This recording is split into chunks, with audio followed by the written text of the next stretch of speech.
Mga kababayan, mayroon pong something na nangyayari ngayon sa bansang Amerika.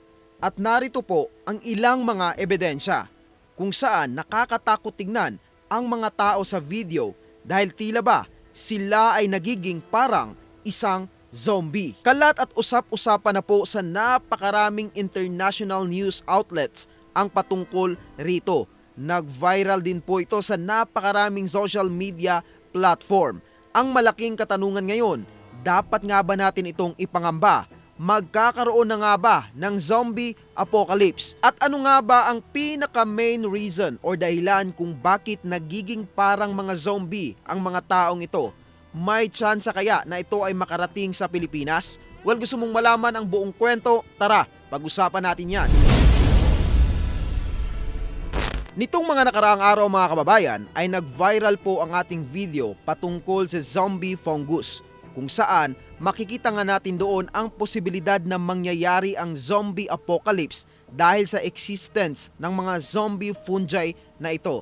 Well, technically speaking, malayo pa po ito sa katotohanan. Imposible pa talaga na tumama or makahawa sa tao ang mga zombie fungus na ito kahit na nag-e-exist na ito sa ating panahon. Pero eto pong nakikita ngayon sa US ay talagang realidad na parang mga zombie ang mga tao. To clarify po, ang mga taong ito ay hindi katulad sa mga zombie na nakikita po natin sa mga pelikula kung saan sila ay nangangagat o di kaya kumakain ng mga utak. Nagiging parang zombie lamang ang kanilang mga behavior. Makikita po natin na ibang-iba na ang kanilang mga behavior na tila ba wala na silang control sa kanilang mga sarili or mga utak. Parang mga high or out of this world na ang mga taong ito. At ito pa po ang somehow masasabi kong nakakabahala. Nung nilapitan po ang ilan sa mga taong ito, nakita po sa kanilang mga balat ang napakaraming sugat. So mayroon talagang something na nangyayari. Something na dapat na bigyan agad ng aksyon. Dahil nga po weirdo at somehow nakakatakot ang behavior ng mga taong ito, ay gumawa agad ng paraan ang Amerika para matrace kung ano talaga ang pinaka-main reason or dahilan kung bakit sila nagkakaganyan. At eto po ang kanilang nakita. Una, syempre, napag-alaman po nila na wala tayong dapat na ipangamba at hindi kailangang magpanik sa bagay na ito. Hindi ito katulad ng mga zombie na pelikula na napapanood natin kung saan mayroong isang nahawaan hanggang sa siya ay mangagat at mahawaan na rin yung iba hanggang sa magkaroon ng zombie apocalypse. Malayo po ito sa ganun. Pero kung sasadyain ay pwede po tayong magiging parang zombie katulad nila. At dito na po papasok ang pangalawang discovery. Ang bagay na ito ay kagagawan lang din ng mga taong iyan. Kumbaga, sila ang gumawa ng sarili nilang problema.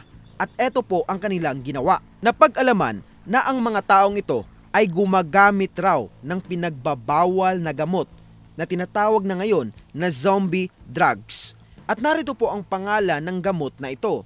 Ayon po sa ulat ng The Economic Times, this zombie drug was approved for veterinary use by the country's Food and Drug Administration. So ibig sabihin, para ito sa mga veterinary or para sa mga hayop. Ayon po sa psychiatrist.com, ginagamit po mainly ang gamot na ito para sa mga kabayo, mga baka, o di kaya para sa mga mammals na hayop, hindi para sa tao. Ang malaking katanungan po ngayon, kung malinaw naman sa umpisa na ito ay para sa mga hayop, bakit nga ba ginagamit po ito ng mga tao? At malamang sa malamang, ay alam nyo na po ang dahilan.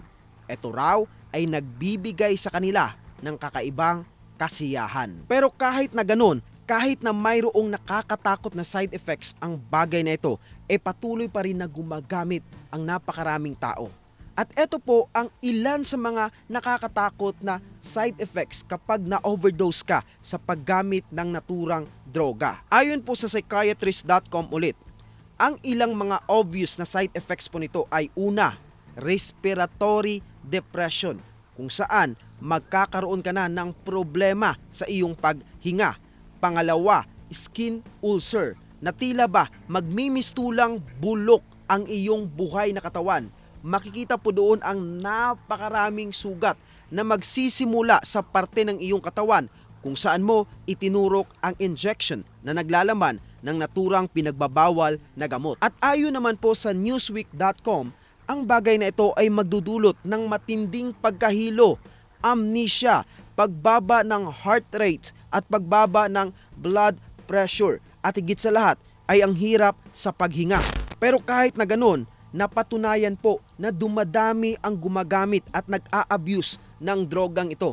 Katunayan nga, kalat na po ito sa 36 states sa US at madalas na nakikita sa San Francisco, New York, Philadelphia at Los Angeles. Ayon po sa ulat ng The Economic Times mula sa datos ng New York City Department Health, mayroong 2,668 na tao ang pumanaw dahil sa overdose ng gamot na ito noong 2021. Sobrang dami nun ha. Ang malaking katanungan po ngayon, ano ang ginagawa ng Amerika para masolusyonan ang problemang ito?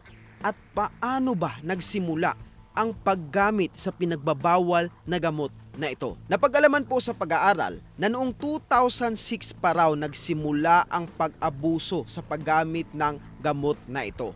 At ito ay nagsimula sa siyudad ng Philadelphia hanggang sa kumalat na po sa buong USA sa paglipas ng panahon. At ngayon ay sobrang obvious na po sa mga lansangan ang mga epekto nito. Dahil po dyan, nitong buwan ng Pebrero taong 2023 ay gumawa agad ng aksyon ang USA kung saan kinakrakdown po nila ang mali at abusong paggamit sa naturang gamot. So pinipigilan po ngayon ang pagpasok sa market, ang bilihan or pagbenta ng pinagbabawal na gamot na ito.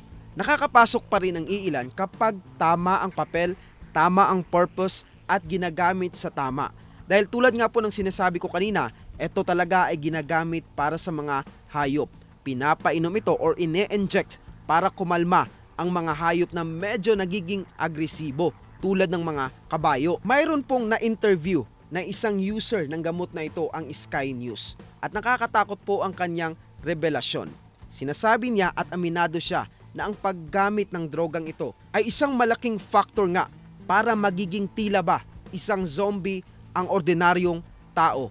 9 months ago, bago siya gumamit ng gamot na ito, ay sobrang kinis pa raw ng kanyang balat. Pero ngayon, sobrang dami na nitong sugat-sugat at mga butas-butas na para bang nabubulok na ang kanyang buhay na laman. So dahil po sa pangyayaring ito, na-realize ko ang mga bagay-bagay. Una, pwede pala talagang maging zombie ang isang tao. Pangalawa, pwede pala talagang mangyari ang zombie apocalypse sa hinaharap or sa future. At sana, hindi na natin maabutan pa ang panahon na yun dahil nakakatakot po. At nakikita na po natin ngayon na isa sa mga magiging possible na dahilan ng zombie apocalypse ay ang paggamit ng pinagbabawal na gamot. Mga pinagbabawal na gamot na katulad ng pinag-usapan natin ngayon. Kaya bilang isang tao, mas maigi pa na huwag gawin ang bawal dahil siguradong ito ay ikapapahamak mo. Siguradong sa future ay marami pang ganitong klaseng gamot ang mag-e-exist na magbibigay somehow ng kaligayahan pero mayroong tinatagong nakakatakot na epekto. At malamang sa panahon na yun, doon na magiging tunay na zombie ang isang tao. Doon na mangyayari ang tunay na zombie apocalypse. Para sa marami pang konspirasiya at kaalaman, patuloy lang na tumutok dito. Ako po si Evad PUP. Mabuhay ang bansang Pilipinas. Peace out! Boom!